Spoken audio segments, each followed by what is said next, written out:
Hey, it's Craig. I just wanted to let you know that you can listen to Canadian History X early and ad-free on Amazon Music, included with Prime. Greetings and welcome to another episode of Canadian History X.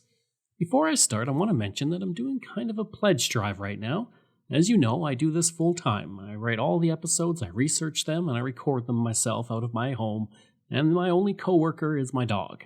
So, I want to do a little bit of a pledge drive to bring a bit of extra money in to help pay the bills. And you know what? This does not mean that you need to pay any money at all.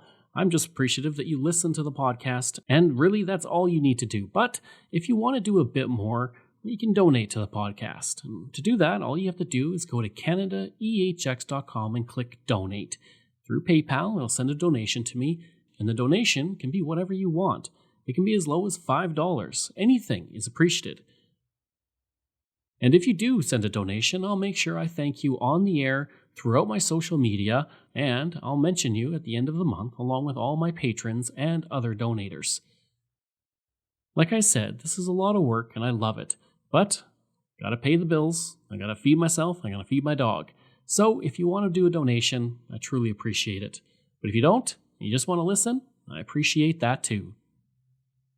If you like, you can email me at craig@canadaehx.com.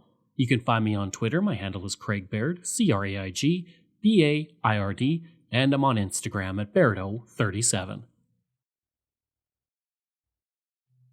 Before Europeans arrived with the gold rushes and the fur trade, the Nelson area was the home to several indigenous people, including the Kootenay.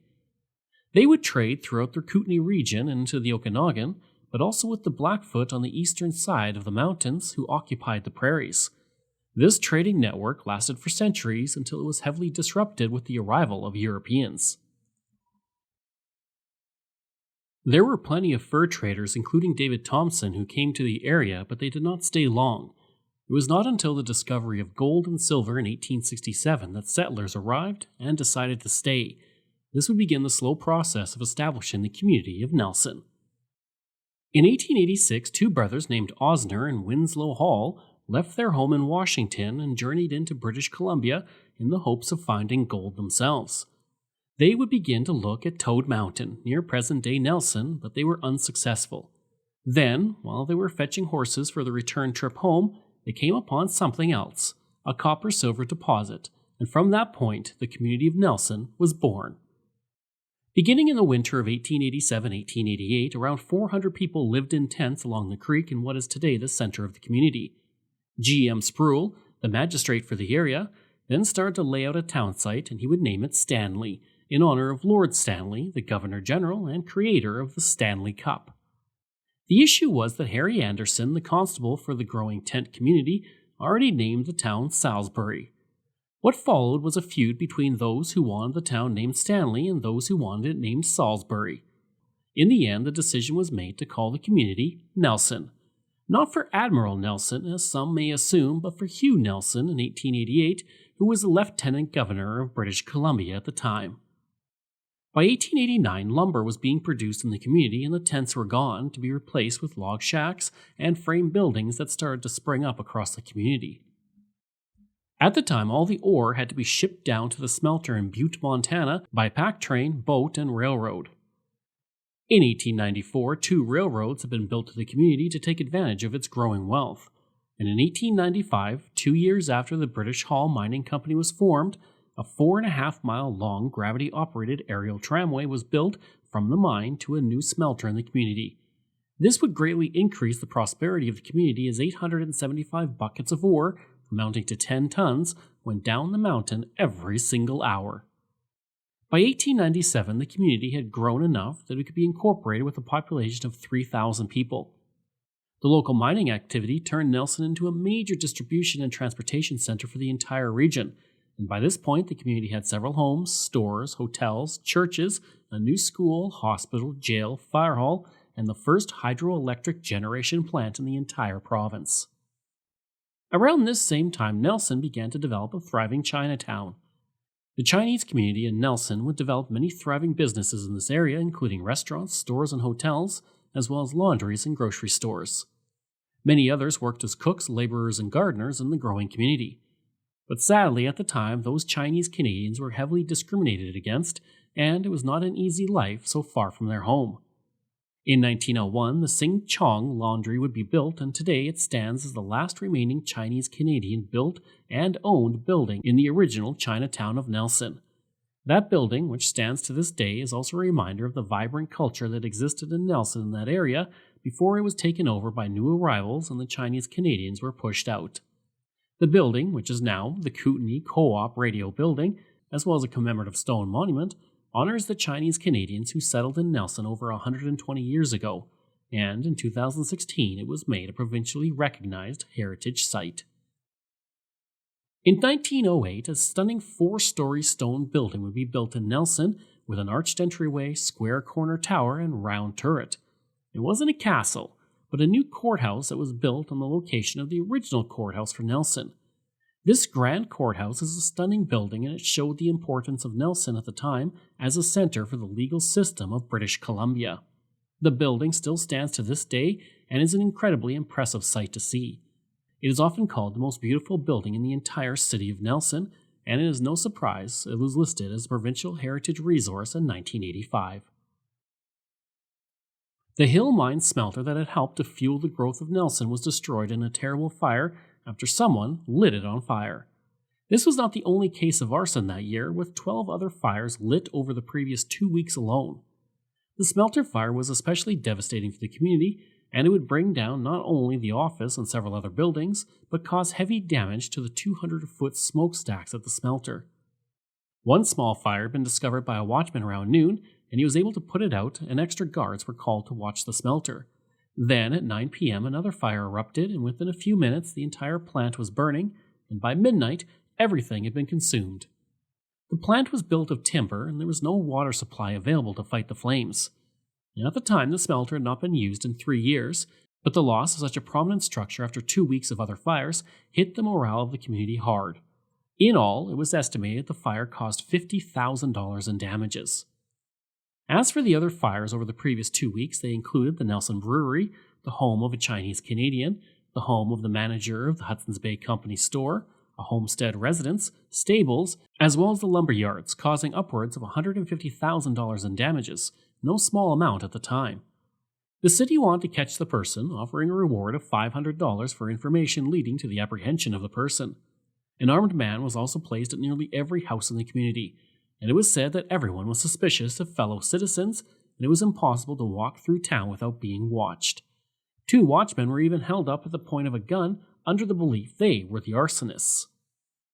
Only days after the smelter fire, James MacDonald, a former alderman, saw a man walking along the lake shore where he lit a fire.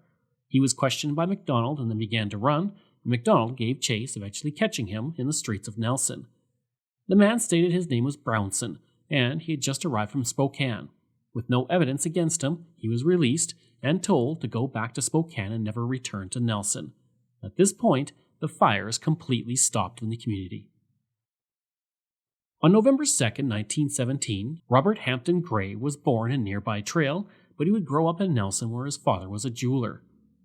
After attending university in Alberta and British Columbia, he would join the Royal Canadian Naval Volunteer Reserve, which was called into action at the outbreak of the Second World War. He would transfer into the Royal Canadian Air Force and would fly in Africa, Norway, and as part of the British Pacific Fleet during the invasion of Okinawa in April of 1945. On August 9, 1945, only a week before the end of the Pacific War, he was flying in Anagawa Bay, leading an attack on several Japanese naval vessels. He would sink the Amakusa ship before his own plane was shot and crashed into the bay.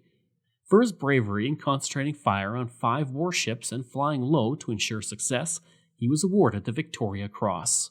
Sadly, he would lose his life in the crash, becoming one of the last Canadians to die in the Second World War, and he is also the second to last Canadian to ever be awarded the Victoria Cross.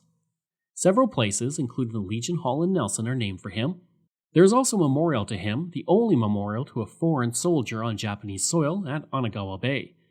Gray's Peak, a mountain in British Columbia, is named for him, as is an airport, a school, and a Harry DeWolf-class offshore patrol vessel. I'd like to take a break away from the episode for a second to talk about ExploreNet. I've spent most of my life living in rural areas in Canada, and I remember the days of dial-up internet and spotty high-speed service. For the past 3 years, I have been a customer of ExploreNet, and I can honestly say that it is the best rural internet I have ever had. My job as a podcaster means I spend a lot of time researching online, interviewing people over Zoom, and uploading content. Through it all, ExploreNet has provided me with excellent service. When I'm not working, I enjoy streaming content on several streaming platforms, and even doing some online gaming with a friend in Ontario. ExploreNet allows me to do all of that with ease. Right now, they offer up to 50 megabits per second on their new LTE network with unlimited data. Their service has only become faster and better since I first signed on. Today and beyond, ExploreNet is investing in building and upgrading the network at a rapid pace. ExploreNet is rural, and that is their route, and that is their focus. For more information about rural internet options in your area, go to explorenet.com or call 1-866-285-2253. On September 5, 1927, the Capitol Theatre would open in Nelson. Costing $75,000 or $1.1 million today, Mayor J.A. MacDonald cut the ribbon on the building and called it one of the finest theaters in North America. The building quickly became a movie house for the Paramount chain of movies and occasionally showed live performances in local groups, including vaudeville performers. Unfortunately, by the 1940s, the building had fallen into disrepair, a sad state that would continue for decades. Eventually, the roof collapsed and left the theater in shambles. In 1982, the Capitol Theatre Restoration Society was formed with the goal of returning the building to its former glory. On April 17, 1988, the restored 426-seat theater was once again open to the public and would begin to showcase local and regional theater groups, musicians, and other artists. The building, looking as it did when it opened almost 100 years ago, hosts 140 performances a year in non-COVID years and averages 30,000 ticket sales per person. If you go to Nelson, stopping by this majestic building that has been lovingly cared for after years of neglect is a must. By the early 1980s, Nelson was dealing with an economic downturn and a large shopping center was taking business away from the businesses in the core of the community. To save the area, and specifically Baker Street, Nelson restored all the buildings to their original style with no aluminum facades. By 1985, Baker Street was completely transformed, and this would be the beginning of the move of Nelson from being a resource town to an arts and tourism town. Today, walking down Baker Street in the historic district is one of the promoted Nelson visitor activities. The restoration of the street had another impact as well. In 1986, it was chosen as the filming location for Roxanne, a movie starring Steve Martin that was an adaptation of the classic Cyrano de Bergerac. The movie was shot all over town, and the local fire hall served as the primary set. The movie has gone on to become a classic, ranking as the 71st funniest movie of all time by Bravo, and today you can take the Roxanne walking tour through the community to see all the sites that were part of the classic 1980s film. South of Nelson, you will find the Doukhobor Discovery Centre. This museum lets you experience the sights and sounds of Doukhobor life in the southern British Columbia region through 10 historic buildings on 10 acres of land. The site was officially opened in 1971 and has been operating for half a century and providing guests with the chance to see what life was like for the Doukhobors who came to the area, were persecuted for their beliefs, but persevered and would become part of the fabric of the province. The village ensured that the disappearing Doukhobor villages were not lost to time, and the buildings that were used by those pioneers, as well as their artifacts, would have a place for years to come, and the message and story of the Doukhobors would continue to be told. If you want to learn more about the history of Nelson and the people who populated it over the past 125 years, you should visit the Touchstones Nelson Museum of Art and History. The museum, which is housed in a nearly 120-year-old building itself, has extensive displays that highlight the indigenous people, the arrival of Europeans, what life was like in the mines, transportation, the hydroelectric history, the culture, and much more. As for the building, it used to be the post office and customs office for many years until 1962, when the city government took over the building for their own needs. The museum occupied a small portion of the building from 1955 to 1959, and then returned in 2003 and made the building its permanent home. One interesting note, from 1960 to 1971, the museum was housed in a former brothel building from the wild and crazy early days of Nelson. I hope you enjoyed that episode and my look at the community of Nelson. Next week, we're looking at the community of Fort Nelson, British Columbia. If you like, you can email me at craig@canadaehx.com. You can find me on Twitter. My handle is Craig Baird, CraigBaird, and I'm on Instagram at Bairdo37. As well, again, if you want to support the podcast, you can for as little as $3 a month. Just go to patreon.com/CanadaEHX. And you can donate to the podcast by going to CanadaEHX.com and clicking Donate. I'd also like to thank all of my wonderful patrons, and I apologize if I get any names incorrect. Colin Johnson, Katie Caldwell, Jeff Hershey, Kyle Murray, Steve Pakin, Matthew Gartho, Lionel Romaine, Dr. Bob Turner, an anonymous patron that I truly do appreciate, Randy Hayden, Doug Campbell, Reg W., Deborah Carlson, Francis Helbling, Nick Zinri, Shannon Marshall, Clinton Martinez, Dimitri Chauve, Aaron O'Hara Myers, Robert Dunseith, Todd Casey, Catherine Rawa, Luke S., JP Bear, Jason Hall, Phil Maynard, and Iris Gray. Thanks. We'll see you again next time.